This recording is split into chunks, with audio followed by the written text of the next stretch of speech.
I'm delighted to welcome back Konstantin Samoilov again to the channel, to one of our monthly conversations, which I know many in the audience look forward to. Konstantin has his own channel, has his own extraordinary connection and community as well. But crucially for me, not only is he a friend and ally in this fight against authoritarianism and extremely pro-Ukraine as well, Konstantin also is able to monitor many extremely valuable news sources in Russian. And of course, he has a network of people who he can find out what's going on the ground from. This is absolutely invaluable at this point of time. Welcome to Silicon Curtain. Thank you to everybody who supports the channel, everyone who supports Konstantin as well, especially since his channel was defunded by Google, which is extremely unfair. But of course, he has carried on doing his invaluable work nonetheless. So everyone who supports him and what I'm doing as well, you helped make this happen, and your support is extremely valuable. Konstantin, it's been an unbelievably busy week. Welcome back to the channel. Jonathan, hello. Thank you for having me back. It's fantastic to be here. I enjoy the conversations with you that we have on a regular basis. It's one of those times. There's plenty to discuss. So many news, so many events.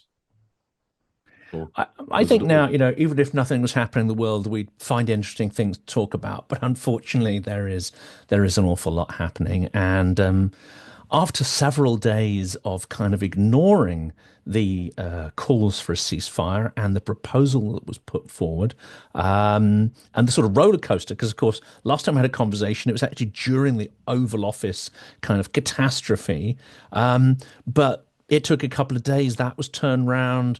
It seemed that Zelensky had sort of patched things up with Trump, and now the ball has been kicked into Putin's court. It took quite a long time for him to respond, but then he had this event with Lukashenko.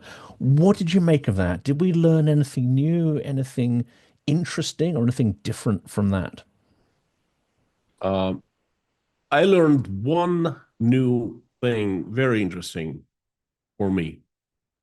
I saw an unedited photograph of Vladimir Putin meeting Alexander Lukashenko, and I was amazed how tiny Putin is and how large, big Lukashenko is.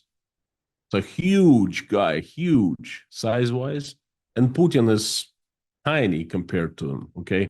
And that was the first time I've ever seen such comparison because, you know, they work in a way that they never compare the two, or they choose angles very favorable to Putin.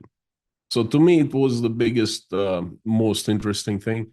As for the meeting itself, I didn't learn anything new. I think it's very clear and obvious what kind of a relationship Russia and Belarus are having. Belarus is completely dependent. Well, I shouldn't say Belarus. Lukashenko, he has accumulated the absolute power in Belarus, same as Putin has accumulated absolute power in Russia. And Lukashenko depends on Vladimir Putin to keep that power. So Putin has complete ownership of Lukashenko and complete ownership of Belarus through Lukashenko. So nothing of importance. I figured, they just met to catch up, perhaps to discuss a few things. And then I think the most important thing for Lukashenko right now is money, because it's time to start seeding. Belarus is an agricultural country, and it's the seeding season. Okay, that's when they start agricultural works, and they need money for that. So Lukashenko came to beg for money again, and obviously he got the money, and then I think that's what happened. And that's it. And there's other things that happened. I mean, some of it's quite symbolic. One is that Putin, for the first time in the context of full-scale war, appeared in a military costume. And unlike Zelensky, who exudes leadership when he's dressed in that way, it felt to me that Putin looked very frail and actually quite pathetic. It didn't suit him at all. But of substance, not an awful lot happened, except that when he's been mentioning the conditions behind a skeletal ceasefire, and of course, the whole idea is this is a ceasefire without conditions, but he can't help but add conditions to it. He's mentioned things that are almost certainly insupportable, like no NATO allies, rearming Ukraine or providing troops, which is nonsensical because it's only Britain and France that have really offered to supply troops. And the various other sort of conditions which are, probably can't be met or agreed to by Ukraine. But significantly, he didn't mention the incorporation of Kherson and Zaporizhia as part of that. That seems to have got some said patriots quite, furious and confused. You started with a symbolic thing, Vladimir Putin for the first time showing up wearing military uniform. Jonathan, I beg to disagree with you. I think that has never happened. And the guy who was wearing a uniform he didn't look like Putin. It's a I double, did a wasn't it? research. Yeah. I did a research yesterday in my live stream. So I took this video they released, okay, when Putin was greeted by Gerasimov, Russia's head of chief of staff, and taken inside some kind of facility, military facility in Kursk province. Well, there are a few problems with that. First of all, when Putin was being greeted, behind Putin, they were trees with green leaves, okay? And I looked up, anyone can fact check it.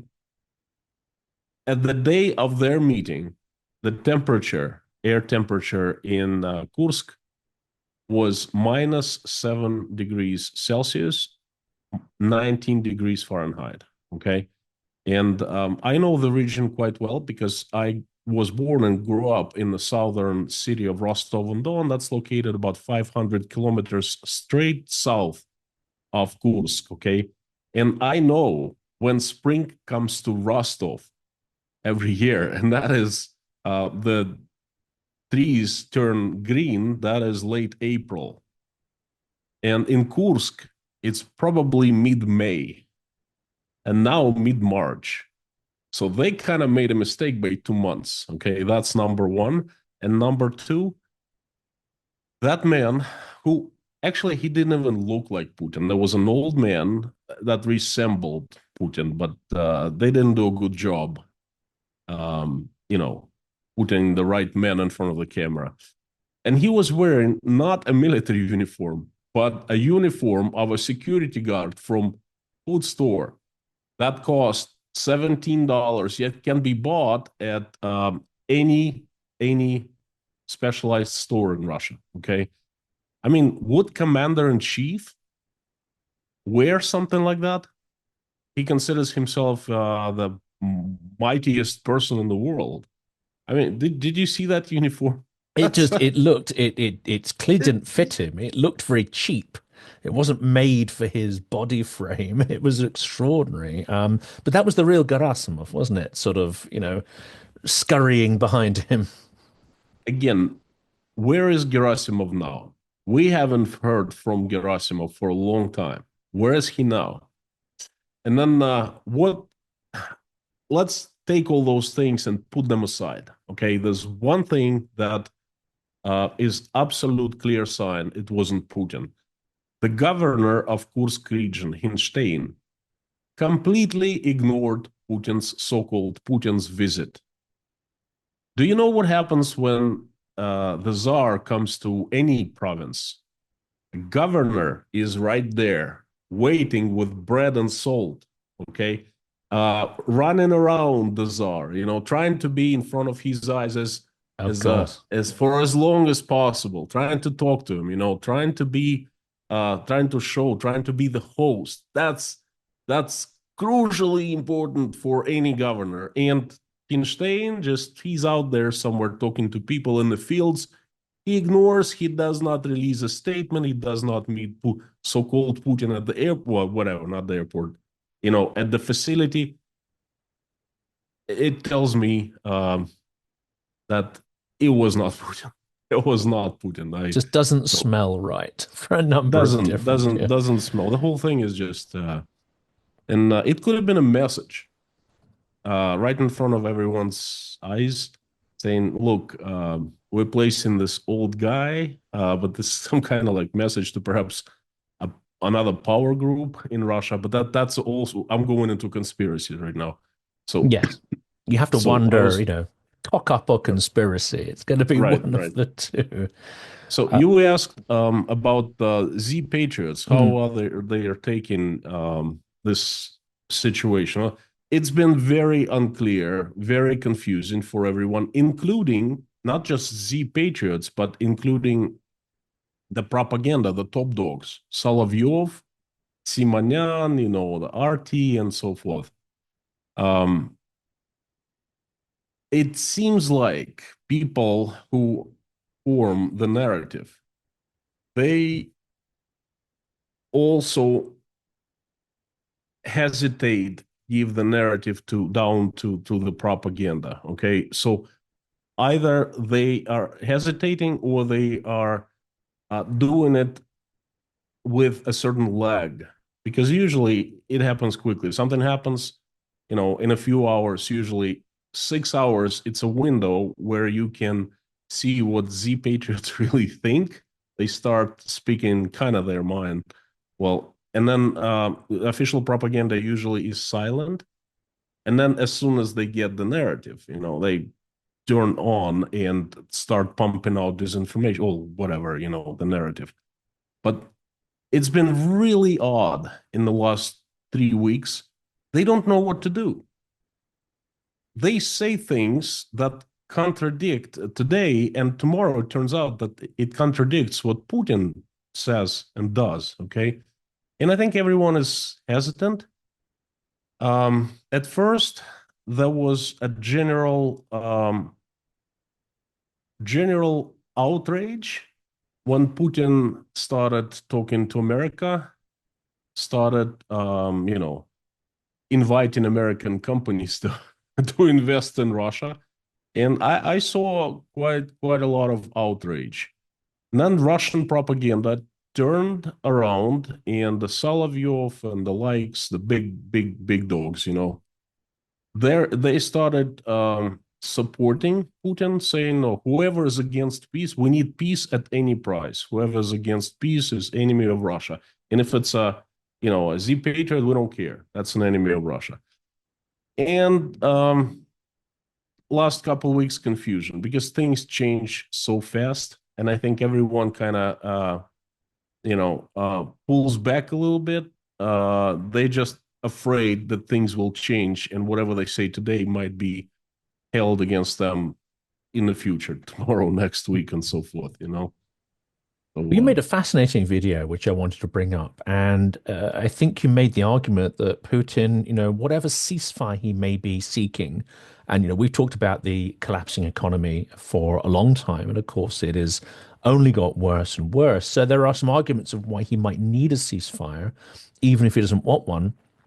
But you said in this video that you think he is looking to continue hostilities to keep biting off more of Ukraine, at least until 2027. Obviously, that's with the economy allowing for that to happen, which is arguable. And of course, his ability to do that will also depend on how far European countries are prepared to continue supporting Ukraine. But what's your sort of take on this, on the continued aggression, and what role does this sort of supposed ceasefire process play within Putin's longer term ambitions? very complicated topic. Let's break it down. What is a ceasefire?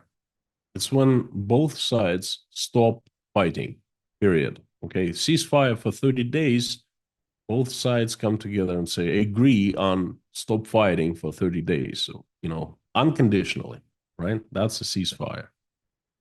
Um, the peace is a long term ceasefire, basically, on conditions that satisfy both sides. And Russian economy hasn't changed much. Moreover, their signs of economic collapse are more visible every single week. More and more signs come out. Just to give you one example, yesterday, Ministry of Finance of Russian Federation released the new data for February on Russia's federal budget. And it turns out that for January and February, federal budget is in deficit of 3.2 trillion rubles. Okay, is it 3 point, please don't quote me, 2.7. 3.2 is planned for, 1.2 is planned for the year of 2025. They are over twice over the budget deficit already. Okay, 3.2 was the last year. So just 2 months. It's one thing, if you need to know one thing about Russian economy, this is it. It shows that Russia is spending way more than it's earning, okay? There are very toxic processes happening in Russia right now. For example, Russian government cannot borrow money. The international markets are closed for Russia, banned, and domestically, there's no one to borrow from. So it cannot finance the budget deficit for a very long time. And that is if we talk about normal economy, market economy, a normal state, peaceful time, okay? Russian economy cannot sustain the war. It has for 3 years. Now it's collapsing. There's no money left. Something's got to be done. That's why I was saying for a long time that something's going to happen. Because if the situation continues, not sustainable, Russia just will fall apart. Okay, and that something did happen. And unfortunately, that's not peace as I was hoping for, not ceasefire. That's a victory of Vladimir Putin. That's what happened. For 3 years, he was being held up in the air, okay, between the rock and a hard place. For 3 years, I call this situation Putin's Zugzwang. He got himself into what he was supposed to be a very quick military operation, in and out type of thing. Instead, he found himself in a real war that was draining so many resources out of the country. And he couldn't push further into Ukraine, as we know. The Ukrainians pushed back in September of 2022. So he tried so hard to take Kiev, to take more Ukrainian lands, but no, Russian army is simply not strong enough to do that. But at the same time, Putin couldn't stop the war because he would be facing a lot of tough answers from people, from the elites, from the power groups. Stopping the war would mean his political and probably physical death. Okay, so, and I call it Putin's Zugzwang. Couldn't move further, couldn't stop and withdraw the troops into Russia. He needed something to justify that war, and he received that something, and intentionally or unintentionally, Donald Trump handed it to him. Okay, Putin, in my eyes, has won because for 3 years, himself, the propaganda, the top officials, they adopted the story and they were saying, look, we're not fighting Ukraine. We're fighting the collective West led by the USA, who is using Ukraine as proxy. And it's America that back in 2014 illegally staged a coup and Ukraine lost sovereignty. And since then, well, actually 2004, not even 2014, 2004. And Um, since then, Ukraine has been a vassal state of the United States. Okay, no sovereignty there, and this is what we are fighting against not Ukraine, but those countries that are using Ukrainians as pawns. Okay,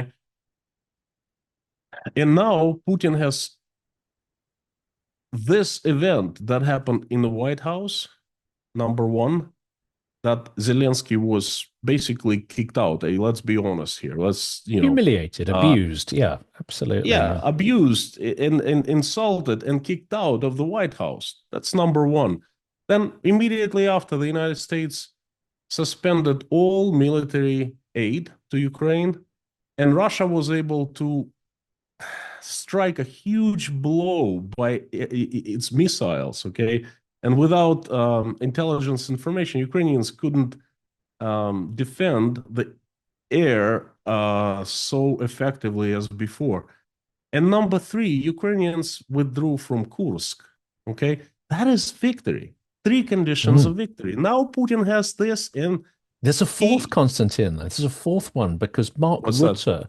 Mark Rutte, the Secretary General of NATO, has come out and in front of Trump, and clearly this is under pressure from Trump, he has said that NATO membership is now off the table for Ukraine. So this is a major fourth victory that's been conceded. I agree by 50% because I don't believe that NATO's Ukraine's membership in NATO was a done deal in the Oh, past it at any wasn't. time. No, They were no. talks, okay, but I think one of the clause of this NATO agreement of joining NATO is that the country must not have territorial disputes with other countries. That's That true. automatically puts Ukraine out of reach of NATO until such conflict is resolved. Okay, Mm. so but let's put it this way: now he has three and a half, perhaps four, uh, conditions of the victory. And you mark my words. I think this is what's going to happen. I'm not sure when. No one knows, but I think it's going to happen on May 9th, okay, he's going to declare the victory and he will stop the special military operation. He will come out and say, "Dear Russians, it's time to tell you the truth," or something like that, you know. We have been fighting the USA and we won. We have been fighting the collective West, we won. Ukraine is free from the American influence, and look what happened. And he just shows everyone a picture of Zelensky getting kicked out, says, after that, Americans not only they walk the walk, they talk the talk, but they walk the walk. They stop the military aid. It doesn't matter then they resumed after. It doesn't matter because the damage was done. The Yes, fact that the yes. United States did stop the aid officially, they let it know, the entire world knew. Okay, so that's the victory. And Kursk is ours.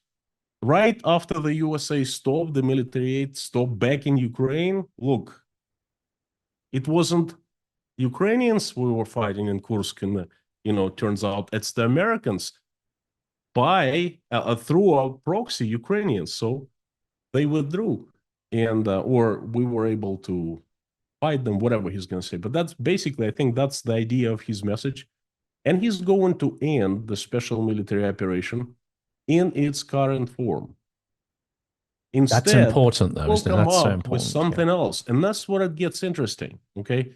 He will come up with something else. And that something else is going to be much, much more sinister than what Russia is having right now. He will turn Russian economy and Russian society really into a war mode. He will say, look, the SWO is over, but the threat is still there. It's even bigger now and it's closer because it's Europe. And then they will find a million reasons. I mean, these people are smart and they're very, very creative. They'll, they'll make Russians believe that the real enemies are right next to Russia, close than ever. Before in 2022 was peanuts compared to what's happening now. And Mm. now we must unite. Yes, the economy is in trouble, but we must take measures to fix it. Not our fault, not my personal fault, he will say, but it's just look, the enemies, and basically they'll just put complete state control over the economy. And all these things that I've been talking about for 3 years now, they're gonna be rendered non-important. Okay. Who cares what happens in the markets? Who cares what the interest rate is? Right now, they have started setting up state industry commissions that have almost absolute power over private companies. They're saying, oh, it's for the good cause to bail failing industries out. The first industry in Russia that has fallen apart is already fallen apart is coal mining. Okay, so there's a commission, coal mining industry state commission, that comes in and starts making decisions for private companies, who to pay, who not to pay, you know, what kind of salaries to pay people and so forth. That is the USSR. That is totalitarianism. And in that kind of economy, it can go on for a long time because you all of a sudden you don't depend on how much money you have, how much revenues come to Russia to the federal budget, how much you spend.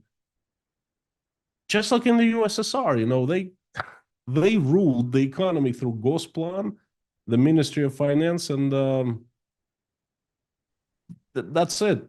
I think this is what's going to happen. That's And my they'll dial outlook. up repression, of course, because the one area of the economy they won't cut is the Siloviki. So they will be dialing up repression. They'll probably not, they let a lot of people leave the country. Liberals like yourself, they were only too happy at the start of the SVO to let people who might form internal opposition to actually leave, because that's the path of least resistance for them. I think at this point, they won't want people to leave because they'll need their brains and resources. So they'll have to turn to repression. And what you say there are already signs of all these things. They're hinting that the US is conquered to an extent. It's our guy in charge now. It's our stories, it's our narratives that are being told. They're quite open about that on the propagandistic channels. But the rhetoric is now turning to Europeans. Europeans are the real Nazis. Europeans have returned to their historical fascist behavior. So those roots of that aggression are there. The concern I have is that they're going to start using some of these extreme figures in the US to also throw that rhetoric at Europe, to use tariffs and trade sanctions. We're already seeing that to try to undermine the EU. And various other sort of, tools, assets, and agents within the EU. You can see all of those pieces kind of coming into place, unfortunately. Where that actually then breaks out beyond the sort of the propagandistic attacks and the informational attacks, I fear it's gonna sort of really escalate into various provocations and sabotage and far more, let's say, kinetic forms of aggression against Europe. Just look what's happening in Serbia, in Hungary, in Slovakia.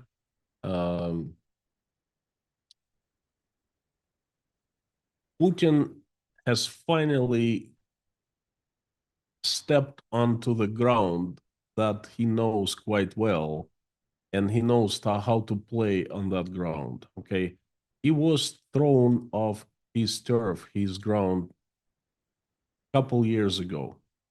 There was time when he just disappeared for months, and he didn't even do the necessary, the direct line in December, addressing the Federal Assembly, as he's required by the Constitution, by the way. Okay, he was depressed, and he avoided cameras and attention. I'm talking about December of 2022. So then there was a coup, attempted coup against him, the mutiny by Wagner. Okay, he was not in the best shape. Then attacks on Russia started. Okay, also was big blow. I mean, they attacked the Kremlin twice. That's crazy. And now he's back. He's back to his game of outslying, outsmarting, out negotiating, out trapping everyone else. Okay. look, the trap that he has set up for Donald Trump brilliantly. Okay, he's executed this because that's Unfortunately, his turf. yes, He's the yes. old KGB agent. He was taught how to do that. Okay, in Europe and fighting Europe, but not on the battlefield, what that he clearly cannot do. But from the inside Europe is what he excels at. That's old KGB tactics, and they're going to be doing that a lot. And I'm sure, I am absolutely sure, and not just Europe, they're going to be doing it all over the place now. So I we are up an enemy for a very, very long fight, and that's going to be an existential fight. It is, and we no longer have, I would say, the apparatus of the American intelligence services. We can no longer entirely trust our data and intelligence with them. We can no longer entirely trust what they are sending us. Unfortunately, with someone like Tulsi Gabbard in charge, who just this week, or just like at the end of last week, retweeted some of the stuff posted by absolute propagandists. I think Jackson Hinkle may have been one, and Miles Chong another one. So you've got this extraordinary wedge that has emerged between allies. My really big concern here, of course, is that there's also conversations about lifting sanctions on Russia just as soon as a ceasefire is agreed. Never mind a peace treaty, which could help Russia to rearm. Um, there's also the possibility that the Trump regime, I'm starting to call it a regime now, could, either legally or illegally provide machine tools to help the armaments industry sort of reboot. And of course, Trump is busy destroying his own military industrial complex, or at least his current order book for the US military industry, through the sheer, distrust he's engendering with allies. You've seen a number of countries cancel their F-35 orders. This is to the tune of tens and tens of billions of dollars. My concern is to keep that industry from crashing, he's going to have to find new markets for American military hardware. I mean, this is the worst case scenario in my mind. It really is. He'll start selling to Russia unless there's some internal resistance in the US that prevents that. Jonathan, I'm just listening to you right now, and you are right on everything, right? But it's scary. What you're saying is very scary. I think saying unusual would be an understatement. It's I'm listening in shock. I'm still in shock from such a turncoating by so many people in America and by many authorities who supported Ukraine 3 years ago. You remember that Ukraine was supported by the entire world, and the USA was leading that effort. Okay? The United States was on top, everyone supporting Ukraine. They were promising everything.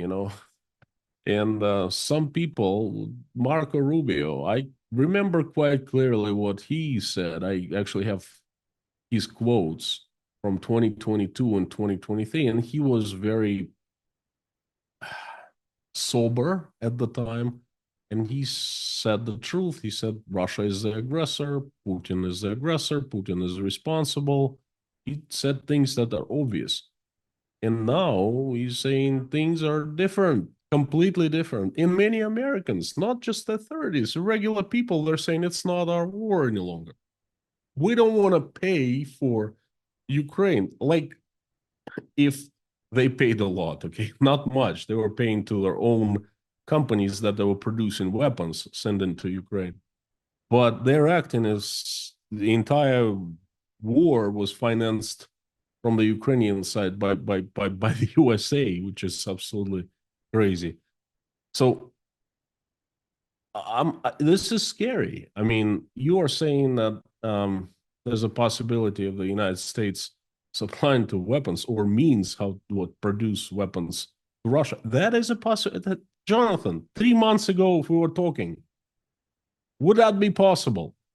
Now we're seriously discussing this situation, and we're not crazy, but none of us are. Okay, it's happening in front of our eyes. Crazy, crazy, crazy. Um, And, As for yeah. sanctions, lifting sanctions for Russia, that is a possibility. For 3 years, the United States was financing this. I'm sorry. Um, the United States was financing, adjusting the sanctions. So they finally started working in late 2024 real well. And this is just, you need to step up your efforts and just make sure that they complete the purpose. Instead, Jonathan, they have already started lifting off sanctions. Okay. Of course, there hasn't been any documents, orders, but the reason is that they started looking the other way. That, in my eyes, is lifting sanctions. Okay. And of Yes. course, that will help Russian economy.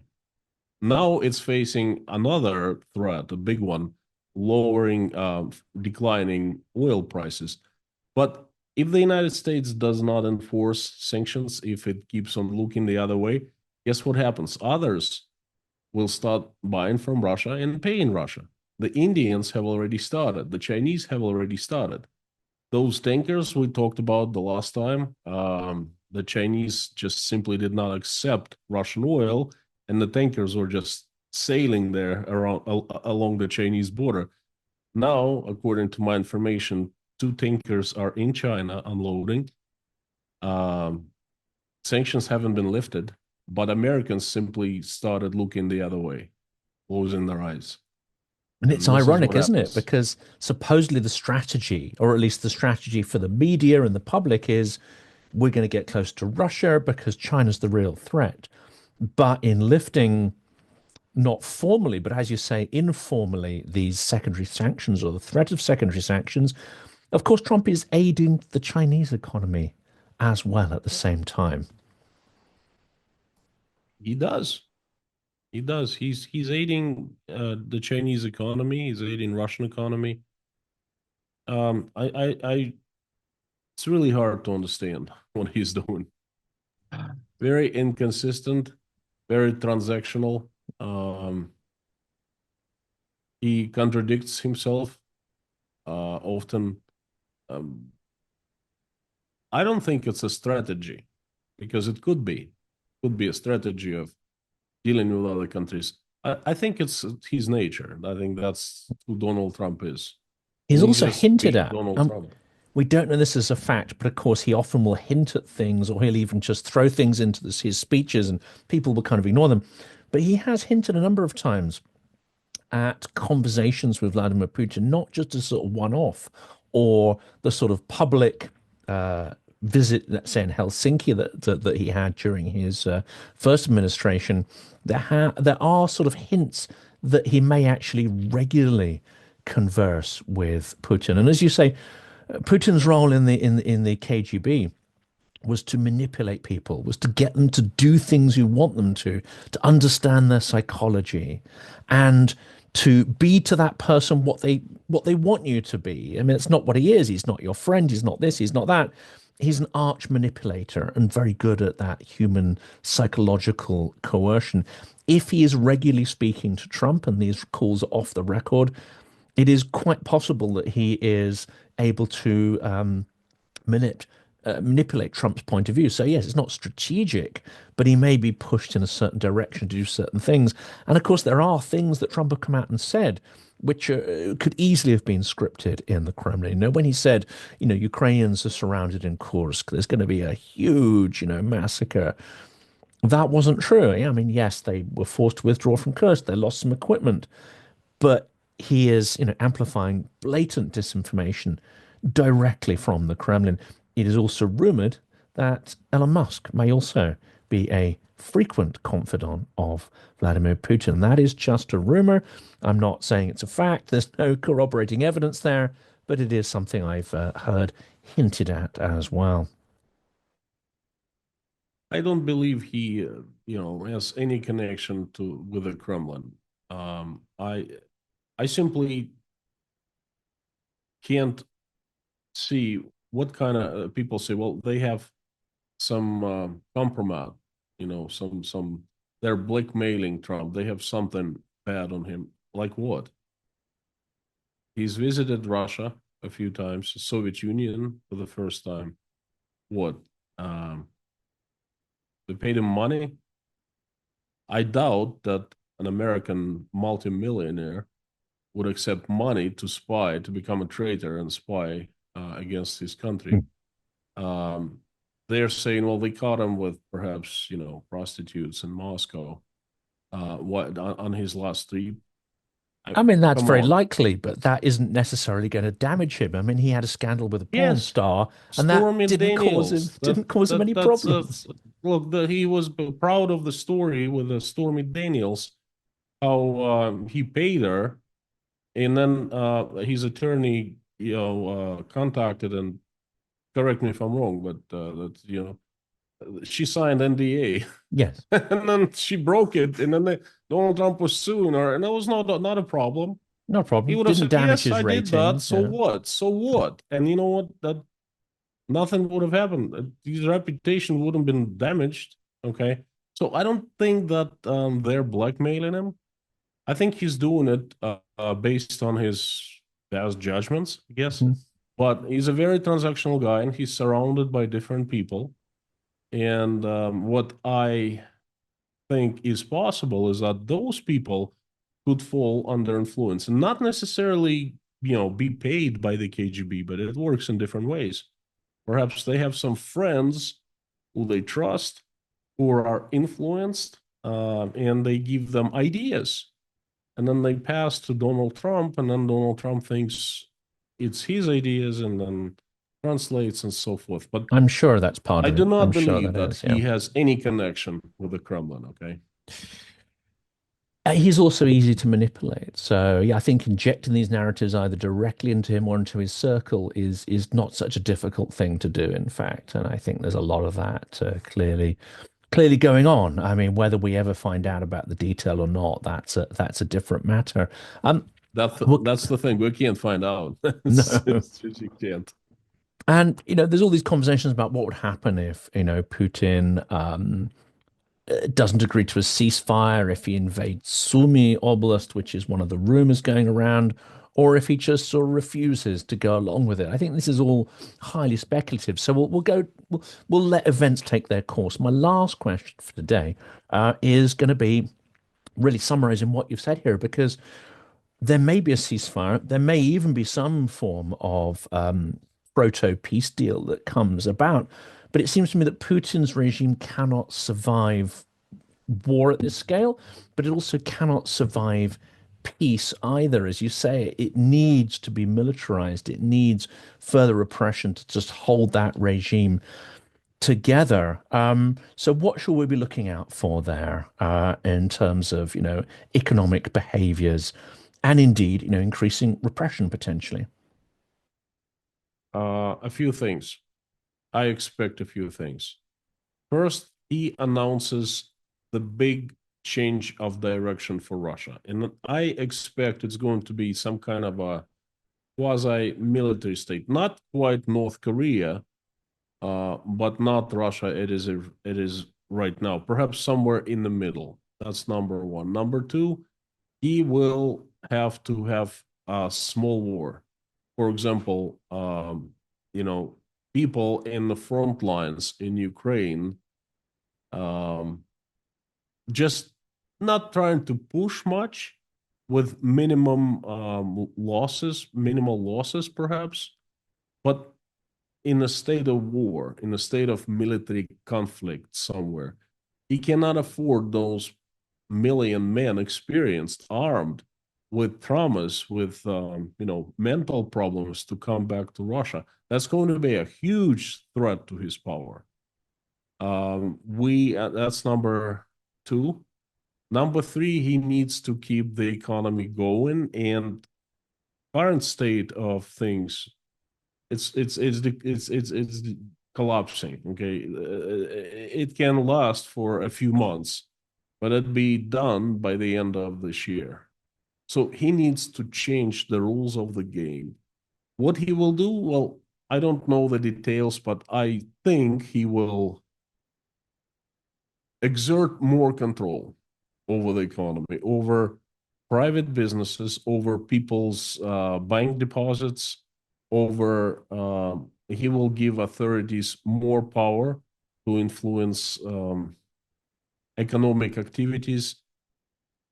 He needs the economy in quasi war mode so it can keep on going for a long time in the state of these current events. Okay. I think that's, and of course, number four, I expect more oppressions because he needs to increase the oppressions. He needs to power up his oppression machine to keep on going because he will give in more and more power to the Siloviki, and they will act harsher and harsher to those who oppose. And people will be asking questions. I mean, in let's say 2021, they were living normal lives, peace. And all of a sudden, in let's say 2025, 2026, they're poor, they don't have any rights, the country is in the war, and other terrible things. And the question is why? What's going on? Especially when it's over, what is happening? Why? What's it all And those who for? will Yeah. be asking questions, they'll be taken care of. Just like in the USSR, that these people they are old and they are children of the Soviet system. They know how things worked back then, and this is what they take in the country. That's why Putin said so many times that he regretted the USSR, was destroyed, and he wanted to get back to the USSR. He's getting back to the USSR. I think this version of the USSR will be tougher, harsher, and more sinister. I couldn't disagree with that at all. That unfortunately sounds the direction we're in. For now, Konstantin, thanks so much. I look forward to our next conversation as always. Thank you, Jonathan. It's a pleasure to be here. Thank you.